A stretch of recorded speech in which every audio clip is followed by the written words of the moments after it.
Hi friends, நல்லா டேஸ்டியான காரசாரமான மிளகு குழம்பு எப்படி செய்யுதுன்னு பார்க்கலாம். தாளிக்கிற கரண்டியில் கொஞ்சமாக எண்ணெய் எடுத்துட்டு 1 டேபிள் ஸ்பூன் அளவுக்கு ஜீரகம், 1 டேபிள் ஸ்பூன் அளவுக்கு மிளகு சேர்த்து பொரிய விட்டுக்கலாம். மிளகு வெடிக்கும் பார்த்து செய்யுங்க. இது நல்லா பொரிஞ்சதுக்கப்புறமா இது கூடவே 2 டேபிள் ஸ்பூன் அளவுக்கு தேங்காய் சேர்த்து மிக்சியில் அரைச்சி வச்சுக்கோங்க. நான் கொஞ்சமாக இங்கே மாங்காய் வத்தலும் கத்திரிக்காய் வத்தலும் சுடுதண்ணில் ஊற வச்சு வச்சுருக்கேன். நீங்கள் வேணா சேர்த்துக்கோங்க, இல்லைனா ஸ்கிப் பண்ணிக்கலாம். கடாயில் எண்ணெய் சேர்த்துட்டு கடுகு, வெந்தயம், கருவேப்பிலை சேர்த்து தாளிச்சிக்கலாம். தாளிச்சதுக்கப்புறமா ஒரு கையளவுக்கு சின்ன வெங்காயம் சின்னதாக இருந்ததுனால நான் முழுசாகவே போட்டுட்டேன். ஒரு கையளவுக்கு பூண்டு, ஒரே ஒரு சின்ன சைஸ் தக்காளி மட்டும் சேர்த்து நல்லா வதக்கிக்கோங்க.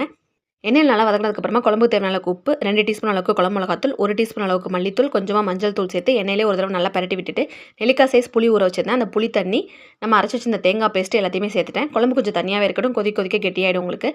ஊற வச்சு வச்சிருந்த மாங்காய் வத்தல், கத்திரிக்காய் வத்தலையும் இதில் சேர்த்துட்டு நல்லா மிக்ஸ் பண்ணி விட்டு கொதிக்க வச்சிடலாம். நல்லா கொதிச்சதுக்கப்புறமா பச்சை வாசனைலாம் போனோன்னா ஒரு சின்ன துண்டு வெல்லம் சேர்த்துக்கலாம்.